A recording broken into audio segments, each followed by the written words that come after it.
if you done ever seen two dudes with a lot of muscles try to fight, I don't know why it just don't seem like a real fight. It just seemed like everything was moving in slow motion for me, and I was like, dang, y'all gotta get faster. It wasn't no bobbing and weaving or nothing. It was just a really slow fight. What's up, y'all? What is up? It's your girl EJ, and I am back with another All the Queens Men Talk. We're going to be doing the recap for Season 2, Episode 3. Let's get into it. Okay, y'all, so of course this episode is going to start right off where the last one left off, and that is with your girl Teresa sitting there waiting on Midnight to come back because she sent him over to kill her husband after she finessed and lied about him beating her.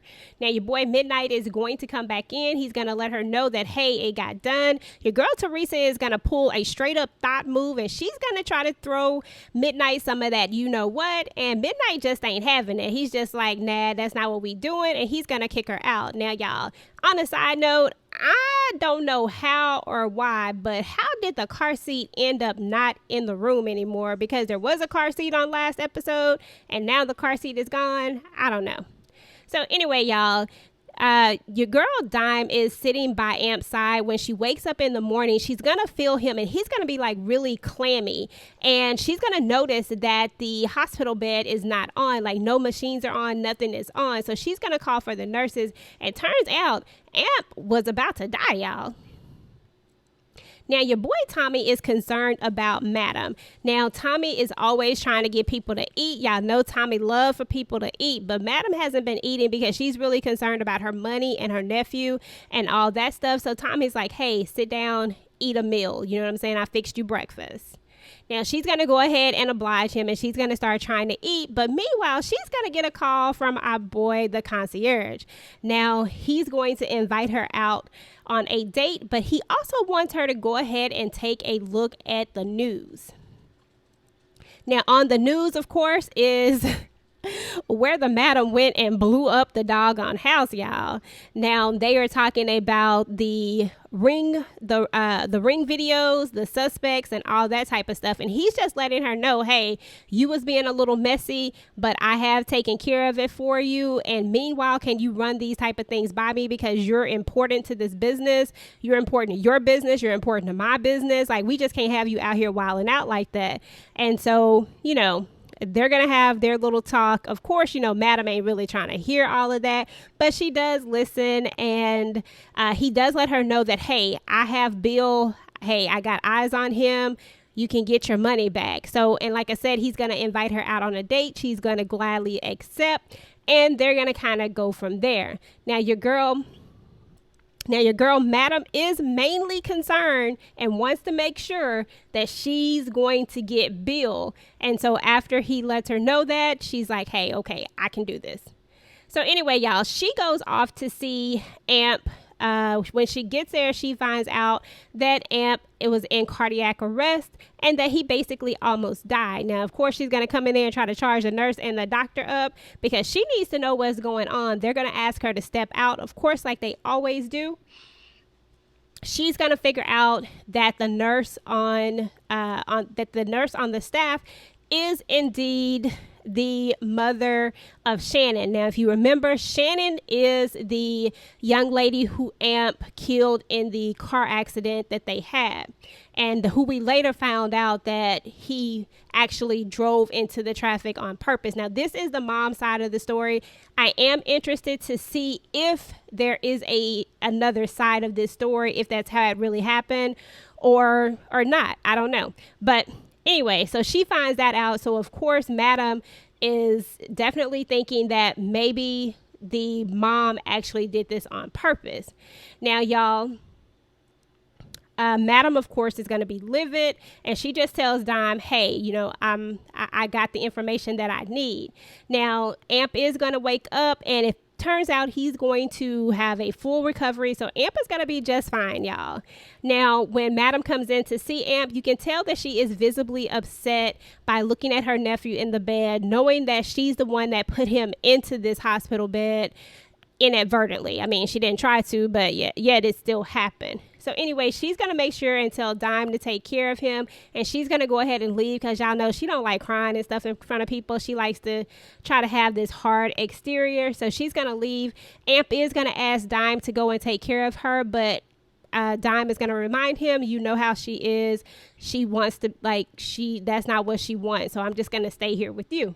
So, of course, that's what she does for him. Amp asks her, hey, can I get some food? So I guess he is up and ready to go at this point because he wants to eat. You know, when somebody asks for some food, that means they are doing much better. Now, meanwhile, Madam on her way out is going to run into that nurse. And of course, they're going to have a few words. Now, she is going to say that she had nothing to do with it. But y'all, I don't really know if I believe her. I don't know if I believe her because the way she was talking on last episode, telling Dime to say goodbye, enjoy her time with him. Yeah, I'm not really sure, but I'm going to do a whole video about that later.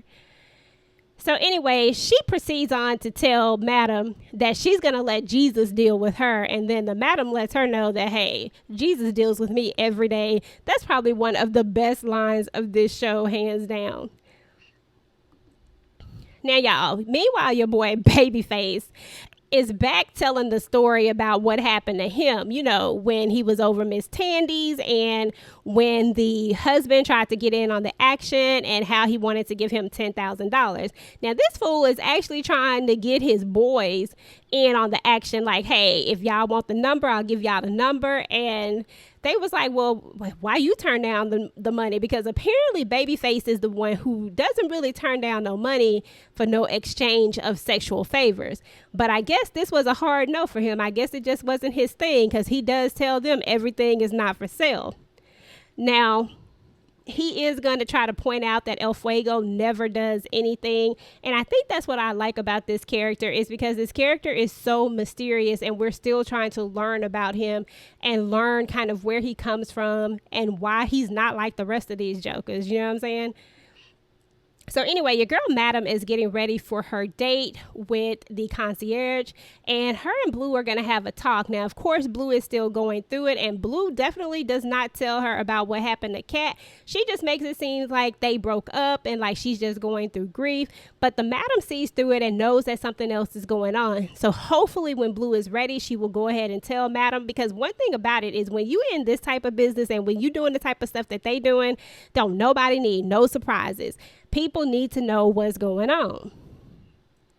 Now, your boy Babyface actually got a good idea from Doc. Now, I'm not going to say it's a good idea in my opinion, but it was a good idea in his opinion.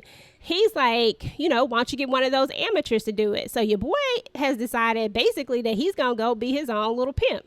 So he's going to find one of the amateurs and he's going to talk him into basically coming with him on a private, and he's just like, are you willing to do anything? You have to be willing to do anything.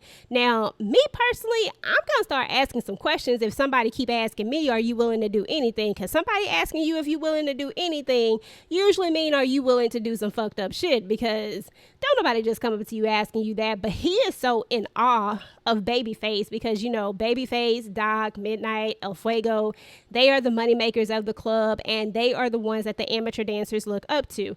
So he not even asking the right questions. He just like, yeah. Now this other old Hayden dude is going to tell him, you know, hey, I wouldn't trust him. But this dude does seem like he's just hating, but at the same time, he actually has a point on this one. Now, y'all, meanwhile, the Madam is meeting up with the concierge and they are about to get on his jet and they are about to go on their date. Now, they're going to end up at the White House. So your boy, the concierge, has definitely is stepping his game up and he is trying to impress Madam, or is he? Now, they are actually going to bump into two of our favorite characters, the good old judges that we met on the last episode. Turns out he brought her here because he wanted her to see about power. You know what I'm saying? And he was letting her know that, you know, here you're Marilyn DeVille. The name Madam doesn't work in this crowd. And just letting her know what, you know, it could be. Like, she doesn't always have to rule with the gun, that there are other ways to rule without always having to pull out the gun, blow up stuff, and do other things. And at this moment, we also learned that the concierge has quite a bit of power. He's summoning the judges over. They're really scared. Like, you can tell that he has a certain level of respect when they come over. Respect, fear, whatever you want to call it. But this man definitely has a lot of power. Now, her and the judge are going to have a heart-to-heart, if you will. The judge just wants her to not mess with her daughter anymore, and she agrees, and she also... and the judge also agrees that she's going to take care of everything and make things go away. So I'm assuming they're talking about this whole blue situation, that's probably going to go away. Now, meanwhile, back at the club, Midnight gets a visitor. Now, Tommy comes to Blue and tells her that she has a visitor too. So everybody visiting everybody. You know what I'm saying? Like, everybody getting visitors for whatever reason. Now, Blue's visitor is Tamika. Now, y'all remember Tamika, old trifling self, acting like she was a teenager when she really was a grown-ass woman who was undercover, trying to get her stripes, trying to get in at the GBI. But she comes there. Honestly, I don't know why she comes there. I don't know if she comes there as a threat or what, because it sounds like she's still begging and asking for help. But I don't know. Tamika already done had a piece of what Madam does, and now that Madam has this new thing with someone who seems to be way more powerful, I would think that Tamika probably should just stop popping up at the club. Just my opinion.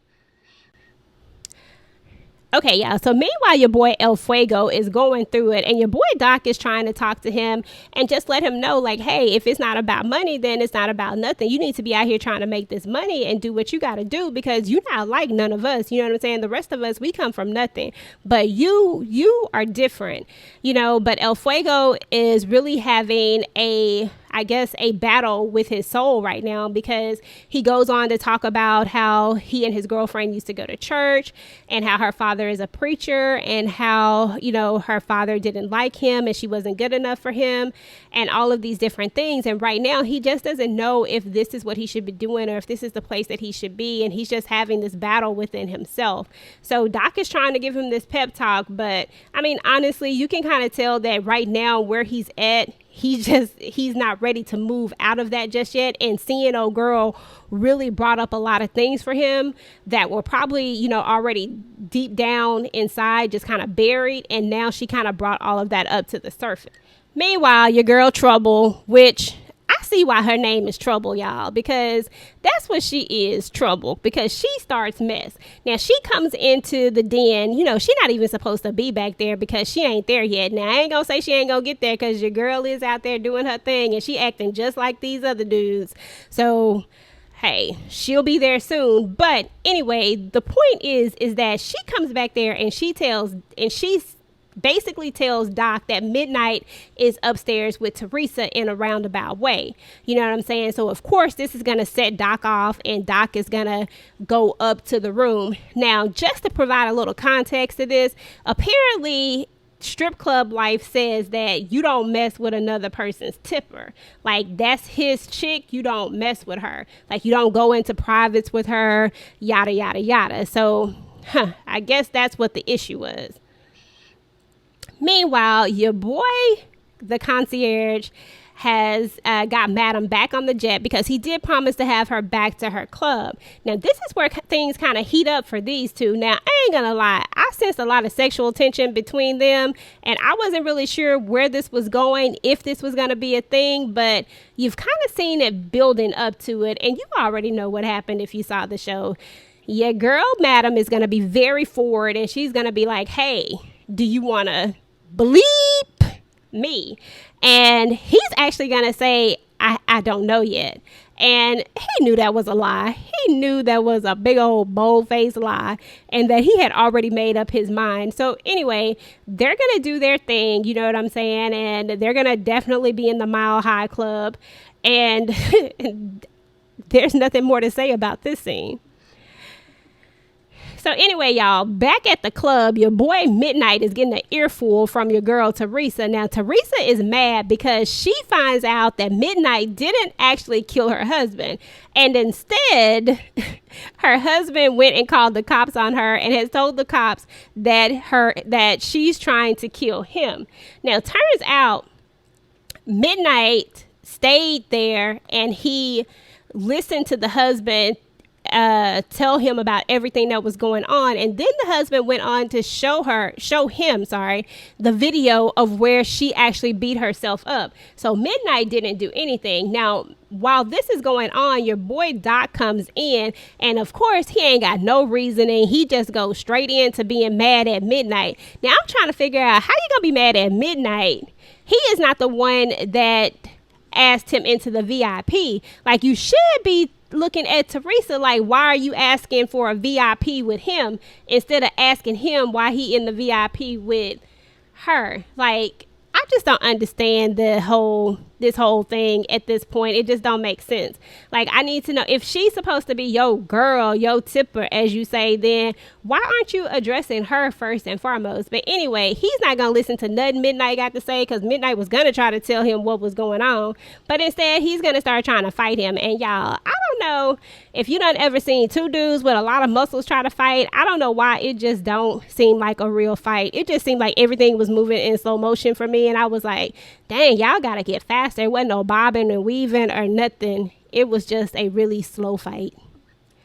Now, your girl Teresa seems like she was really enjoying this. She truly has some narcissistic behaviors, and I really just be glad when they go ahead and get rid of her character altogether, because she is like, I feel like Doc has a type. First there was Tina, and then there's Teresa. They both start with T's, and they both crazy. You know what I'm saying? So, I don't know. Doc just needs to do better. We just need to give him a full character makeover, because I'm not feeling Doc at this point. Okay, y'all. So, that's what's up with All the Queen's Men, Season 2, Episode 3. Let me know what y'all thought about this episode. Let me know if y'all think that Doc done lost his doggone mind by being mad at Midnight. Leave it all in the comments. Until next time, peace.